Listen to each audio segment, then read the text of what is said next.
Is a weapon for the Denver Broncos already being overlooked on offense? Is Coach Prime already in danger of losing control of the 2025 college football season? And which quarterback should start for the Buffs in their upcoming game against Wyoming? All things to come on today's rundown, but we begin with a special shout out to our friends at Denver Regenerative Medicine. Guys, if weight loss has been a struggle for you, it's time for something real. At Denver Regenerative Medicine, they use full-strength GLP-1 medications with doctor oversight. You can start today with a free consultation and get real results for under $300 a month. Book now at denverregen.com. The Denver Broncos suffered one of the more painful losses in recent memory, at least especially in the Sean Payton era here. You can point back to the game in week 7 or 8 from last season against the Kansas City Chiefs, where Alex Forsyth's special teams mistake cost them a chance to walk off the Kansas City Chiefs in Arrowhead and hand them what would have been their first loss of the season. But this one felt different. That was like a 14-13 game or a 16-14 game in Kansas City. This is a game where the Denver Broncos offense scored 28 points. Bo Nix had 3 touchdowns, and they looked to, at least in spurts, have some success running the football with both running backs. And yet it just felt like, especially defensively, they were not able to capitalize, and the bend but don't break existed for the Broncos defense, as evidenced by the fact that the Colts kicked 5 field goals in the game. But they just bent too much, and you had too many mental mistakes. Beyond the last penalty of the game on Dondrea Tillman for leveraging, a penalty that gets called less than 2% of the time in the NFL, at least if you're looking at the last 3,000 NFL games as a sample size. You had J.K. Dobbins spiking the football after a decent run. You had Adam Troutman with a holding penalty immediately afterwards. Bo Nix throws a pick right during that same window of time in a situation where the Broncos were in position to add at least 3 points onto the scoreboard, and they lose 29-28. And there's a lot of questions that can be asked going into that game. Who's the number 2 wide receiver, which it seems like we have a pretty clear answer to that, and maybe something we can get into more tomorrow. Is Sean Payton ever going to commit enough to the outside zone run scheme to be able to feed it the carries that it needs to be able to break games in the second half and especially into that fourth quarter and help put teams away? But another question you can ask is, where's the Joker? Why is Evan Ingram seemingly kind of a ghost after the one big play in the preseason where he rips off a 40, 50-plus yard reception in the preseason, and in the games that count, it feels kind of like he's an afterthought offensively. He is tied for 4th on the team in targets with 6, behind the likes of Tyler Bidet and obviously Troy Franklin and Cortland Sutton, and tied with Marvin Mims, who's been, as an offensive weapon, not exactly what we were kind of hoping he would be stepping into a third year in the NFL, especially as somebody who's already as established as they are in the return game. So Evan Ingram, this missing piece, this Joker that all we've heard from Sean Payton, from people who've covered the Saints during the Payton era, and everybody around that offensive scheme has reverberated the importance of the Joker role. This chess piece, usually a receiving threat at tight end that you can move around your chessboard offensively, play inside, play outside, inline, offline, move around through the backfield with motions and things of that nature, and just provide a mismatch weapon to give the offense a spark and a juice, especially when it's needed. Well, all of that sizzle has resulted in a sauce that tastes like 6 targets, 4 receptions, and 33 total yards of offense. That doesn't seem to be, in my opinion, a payoff for what was promised or what was prophesized when Evan Ingram was signed here, and what was talked about before Evan Ingram was here to emphasize the need to figure that position out. Frankly, through the first 2 games of the season, Marvin Mims's appearance as the pseudo Joker last year looked more dangerous than what we've received from Evan Ingram. And I know he got nicked up a little bit with a calf injury in the first game, but he had a full designation going into this game. And I don't think that that's a reason why it would sustainably or reasonably hold him back. Our 9 News Broncos insider Mike Kliss made the comment that Adam Troutman is still the tight end 1 in this offense. And yes, Evan Ingram's the Joker, but Adam Troutman in Sean's offense is still going to command a lot of time on the field, which is evidenced by the fact that Evan Ingram wasn't even in for half of the offensive snaps against the Colts. So your Joker piece and your weapon is not even on the field for 50% of your offensive snaps. And then even within the 50% that he is on the field, he gets 2 targets for 1 reception for 12 yards. And on the season, through 2 games of sample size, against 2 teams that you, as the Broncos, should profile as teams you can beat, he's got 4 total receptions for 33 yards. That's the missing piece. That's the weapon that's been coveted, that we went out as the Broncos and spent all this money on in free agency on a multi-year deal. The sizzle has not matched the sauce with Evan Ingram yet, and I find that just a little bit disappointing, sure, but almost concerning, because if that's the case, then what's not working? And that question was posed to Bo Nix after the game against the Colts, and his explanation was this: sometimes the ball finds you, sometimes it doesn't. We've got game plans for him, and sometimes they just do a good job of taking it away. You've got to progress. He's number 1 quite often, and I thought they did a good job as a whole taking away number 1.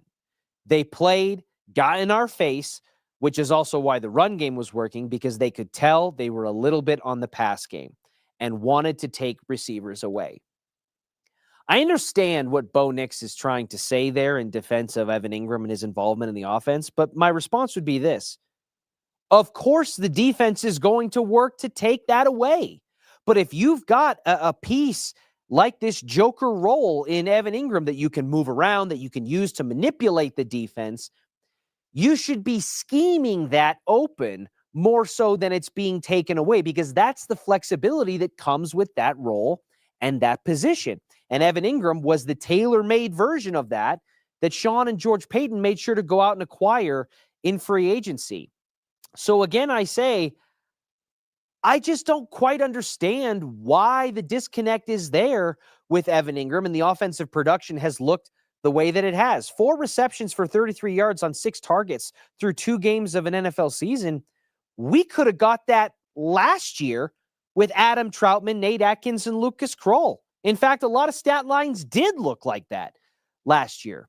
So if this Joker piece that Sean Payton has talked so much about, as have the people who've covered New Orleans and Sean's offense, and the people within this offense, even here in Denver, have made it out to be, if that's the return on investment that we're getting, then I think that's going to be a concerning development and potentially stunt the growth of this Broncos offense going forward. Because again, why can't it be more than that? If he is, as Bo Nix points out in the postgame, the number 1 read quite often, why does he have less than half the targets of the leading receivers on the team? If he's the number 1 the most often, how have we only connected 4 times for 33 yards with a primary number 1 option on the team? Are our defenses just that good through 2 weeks with the Titans and Colts taking it away? It hasn't stopped Troy Franklin from making an impact and kind of solidifying himself as a wide receiver too.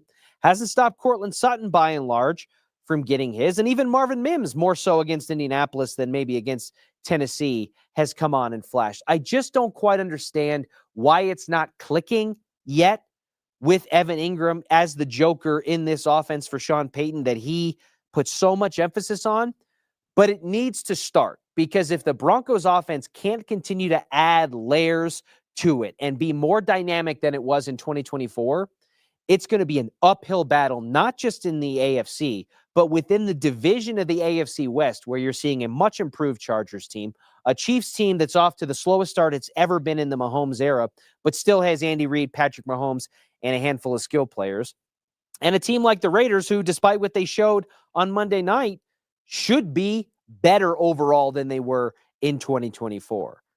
So things better get going in a hurry for this Joker quarterback connection between Bo Nix and Evan Ingram under the umbrella of Sean Payton's offense.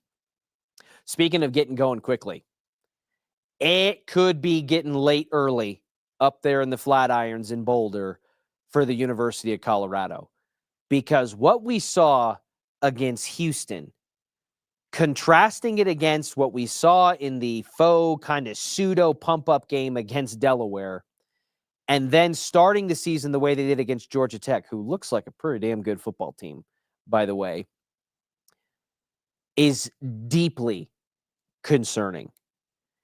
This is a Buffs team that has no identity, that doesn't know who to play at quarterback, that doesn't have the intensity or the toughness defensively that we saw at times as early as last season, and maybe just doesn't have the heart.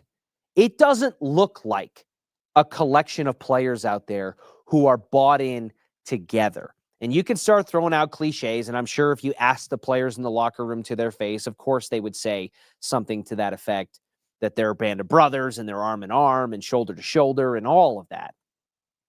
But it doesn't look that way, especially when the chips are down and the field is maybe slanted against Colorado, as it's been for the majority of the college football season thus far through 3 weeks. It doesn't look like a team that can handle the adversity, that has the grit and the toughness and the faith in each other to be able to pull through. And that's a deeper issue than just blaming it on a specific side of the ball or even the players as a whole, because the coaching factors into this a lot. And that's where it starts to magnify things even further. Coach Prime is the 5th highest paid coach in college football right now. That's a fact. And the product with the transfer portal king mentality and bringing all these players in through the turnstile every year as they come in and they come out has prevented this team naturally and cohesively from bonding together, because there's so many new faces and so much change coming in and out from skill positions to quarterback to the trenches and on defense, that they haven't really had time or opportunity to really come together and gel together. And what needs to compensate for that is faith and direction and belief in the coaching staff, starting with Coach Prime. And I think that is missing from this Colorado Buffaloes team. Coach Prime doesn't look like he knows what he's doing out there. And he kind of said as much after the game. He was in disbelief after the loss against Houston, saying, "I'm lost for words. No one could have told me this game was going to turn out like this after the week of preparation we had. Nobody could have told me it would turn out like this. It wasn't good. I take full responsibility for the foolishness that went on out there that we call football. We've got to do better in every phase and in preparation." Yeah. I mean, of course you do. You're 1-2 on the season, and your one win came against an FCS transitioning to FBS program in Delaware, where you played 3 quarterbacks in the first half of a football game. So Coach Prime, who has had a history at Colorado of clock mismanagement issues and kind of taking the CEO figurehead approach, which I will raise my hand and say that I have been okay with and even in favor of, provided that CEO can effectively run the company. And I don't feel like the CEO of the Colorado Buffaloes has run the company and the program the way that is expected, given the dollar amount, given the stakes, and the situation that they are in.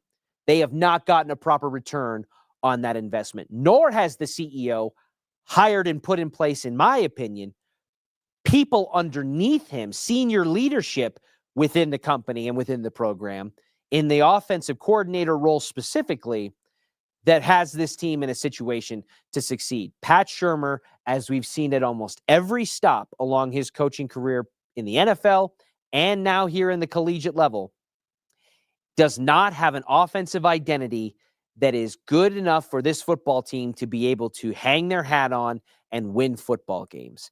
In a conference, mind you, that is not in the top 2 most difficult conferences to contend in the Power 4. The Big 12 isn't an unwinnable conference, but it is absolutely unwinnable for the Buffs in their current state. When asked about the quarterback situation, Coach Prime basically said the same thing he's been saying for weeks. I have no idea. I'm not thinking about that. I'm thinking about what transpired against Houston. How can we prevent that how can we prevent what transpired from transpiring and happening again? I'm trying to self-analyze me first. What can I do better? If you're going to ask Coach Prime what you can do better, I'm happy to point out a handful of things from this chair for whatever that is worth. 1, establish an identity for your football team. What do you want to do and who do you want to be offensively and defensively? As the head coach of the program, that is your duty. It's not a luxury. It is your duty to establish that from the top down and then pass it along from the coaching staff to the assistant coaches to the players and beyond. If you cannot do that, everyone else underneath you is set up to fail. Secondly, once you've established what you want to be and how you want to be, pick a damn quarterback. You brought in Payton as a 5th-year senior, a transfer from Liberty, somebody who showcases athleticism with his legs and clearly has veteran experience that your other 2 quarterbacks in the room, in Julian Lewis and Ryan Staub, do not. And then you put him in a situation, starting with that game against Georgia Tech, where he is not set up to succeed. The offense wasn't catered toward a player who can maximize athleticism and opportunity with his legs. Did he have opportunities to run where he shouldn't have? Yes. But Pat Shurmur's offense and Payton Salter's skill set were oil and water in that game against Georgia Tech, and they still almost found a way to win because they have talent in the running back room that they haven't had in recent years. They lost a ton of talent in the wide receiver room and seem to have reloaded it with even, now I wouldn't say better, but even more talent in the receiver room to at least bring that closer to center than it maybe was last year when you had several NFL caliber wide receivers leave the room. You go into the game against Delaware and you treat it like an NFL preseason game where you give each quarterback a handful of drives, and Payton Salter drives down the field for a scoring drive, goes like 13 of 16 and puts points on the board. You take him out for Julian Lewis, who looks wholly unequipped and unprepared for the moment, part of which is probably not all his fault, to be honest.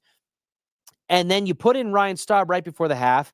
He catches lightning in a bottle, sparks something within the offense, and you run with him for the majority of the rest of the game before putting Payton Salter back in the game. This push and this pull and this tug of all these quarterbacks, it has strain on more than just that room. How is the offense supposed to operate when they don't know who's going to be under center drive to drive, quarter to quarter, let alone week to week? Ryan Staub gets the start against Houston, and the carriage turns back into a pumpkin a little bit. He did not look as comfortable as he did against an inferior opponent in Delaware. He didn't have that same carefree, I have nothing to lose mentality where he's ripping the ball down the field. Now, I'll say this. He has a little gamer in him, does Ryan Staub, because even though he was poor on passes more than 5 to 10 yards down the field, there was a lot of short dump-offs and easy completions that didn't really push the offense or force the defense to try to respect any kind of threat beyond the line of scrimmage. But he did find ways in crunch time situations to try to make plays. And this quarterback situation now that you have, based on your own design, is difficult in terms of who to play going forward, starting with this game against Wyoming. Again, a game at the start of the season that we thought that's going to be a win.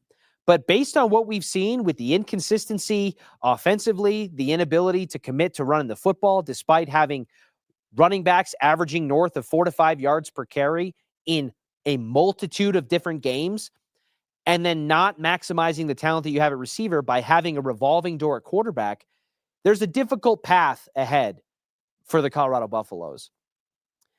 And when it comes to which direction of the fork, which I suppose there are three that they can go, it depends on the school of thought. One, they could turn the reins back over to Payton Salter as the experienced quarterback in the room, as the quarterback who they brought in and paid to come here from Liberty to be the starter at the beginning of the season when they named him. And maybe he has the most immediate right now talent. That was the reason why I said he should be the starter at the start of the season, because he gives you the best chance to win as many games as you can right now. But I don't know that that's necessarily the way that the Buffs should be looking at this anymore. Because I think the issues with this Buffalo's program go much deeper than just the starting quarterback, even though that's going to get the most rub. And I think they may actually have to look with an eye a little bit more toward the future on this. But the best option for that in Julian Lewis and saying, hey, we're going to throw the kid in, we're going to let him take his lumps, even if it means we punt on this 2025 college football season, which I am not in favor of, because I just don't think in this transfer portal NIL era, you can just punt on seasons and bank on reloads and rebuilds, because every team, especially the top tier teams that are competing for college football championships and conference championships, are reloading every year around you. Ohio State lost 14 players to the NFL draft of their starting 22 last year. They still look like a top 3 and probably number 1 team in the country. Notre Dame, Penn State, Georgia, they all lose talent every single year, even at the quarterback position, even at the Heisman Trophy winning or candidate level position, the way the Buffs did. And they find ways to rebuild and reload. And they don't do it, by the way, for the most part, through the transfer portal. They bring in players on the recruiting trail and they grow them into being program guys. And then they fill in the gaps with the transfer portal. The Buffaloes have a complete opposite approach. There are no through and through Buffs. Coach Prime's first sentence when he got here was, I'm bringing my own luggage and it's Louis, so some of y'all better be ready to hit the portal. Pack your bags. That's not the mentality and the philosophy that this team has. And that's creating challenges for him, I think, that are manifesting with the disjointed nature of this offense, the uninspired play calling, and the complete and utter confusion and uncertainty at who's going to play quarterback. We haven't even talked about the defensive side of the ball, where Robert Livingston's unit can't stop a nosebleed in the run game. And if you have a running quarterback, it's about to be a field day for you against the Colorado Buffaloes. They cannot, especially with their commitment to the heavy man coverage defense that they have with their secondary, they cannot stop a running quarterback. Not just on incidental runs where the play breaks down and you start playing backyard football, even on designed quarterback runs from guys like Wegman and Haynes King. Doesn't matter. The Buffs can't do it. But the offensive side of the ball has the bigger magnifying glass on it right now. And the third path, the third prong in that fork in the road, is to continue going with Ryan Staub, because you ran the test against Buffalo. You put all 3 quarterbacks in, and you decided, because of what you saw in the spark offensively that you got from Staub at the end of the first half and into the second half for portions of that game, a potential starter for the remainder of the season. And that's why he drew the start against Houston.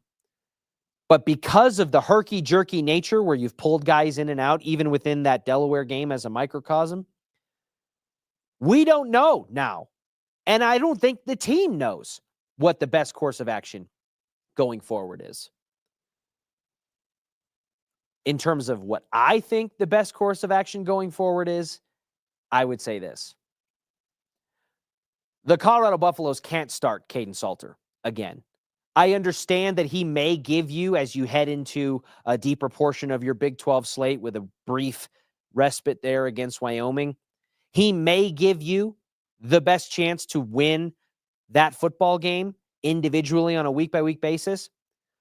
But Pat Shurmur's offense is not designed to maximize his skill set. And if there's one thing we've learned about Pat Shurmur, apparently, it's that he's not going to change it, because he had the opportunity to, and he hasn't. So I do not think the Colorado Buffaloes can start Payton Salter again, and going back to him, in my opinion, would be a mistake in the short term, but certainly in the long term. And then it comes down to Julian Lewis and Ryan Staub. Julian Lewis is what you hope to be the future of your program.